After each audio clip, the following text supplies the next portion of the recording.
Hi friends, జీవితం ఎప్పుడు కూడా మనం ఊహించినట్టుగా మనం కలలు కన్నట్టుగా ఉండదు. మన జీవితంలో ఏది జరిగినా సరే తట్టుకోవాలి. కీడైనా మేలైనా, మంచైనా చెడైనా, సక్సెస్ అయినా ఫెయిలర్ అయినా, సుఖమైన బాధైనా, కష్టమైన నష్టమైన, లాభమైన నష్టమైన, ఆరోగ్యం ఉన్నా ఆరోగ్యం లేకపోయినా, డబ్బున్నా డబ్బు లేకపోయినా, జీవితంలో ఏది జరిగినా సరే తట్టుకోవాలి. ఏది లేకపోయినా సరే ఓర్చుకోవాలి, సహించాలి, కష్టపడాలి, ప్రయాసపడాలి, నిలబడాలి, ముందుకు సాగిపోవాలి. ఎందుకంటే ఈ రోజుల్లో ఎవరికి సహాయం చేయలేరు.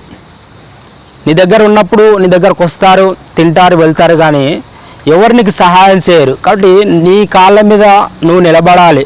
దేవుడిచ్చిన జ్ఞానంతో, తెలివితేటలతో, దేవుడిచ్చినటువంటి ఆయుష్తో, దేవుడిచ్చినటువంటి నీకు ఏదైతే వృత్తి ఉందో ఆ పనిలో ముందుకు సాగిపోయి దాంట్లో సక్సెస్ అయ్యేంత వరకు కష్టపడి ప్రయాసపడి నీ కుటుంబాన్ని నువ్వు పోషించుకొని ఒక 10 మందిలో మంచిగా బ్రతుకుతున్నాడు, ఒక మంచి ఉన్నతమైనటువంటి స్థాయికి ఎదిగే విధంగా ప్రయాసపడాలి, కష్టపడాలి, ముందుకు సాగిపోవాలి.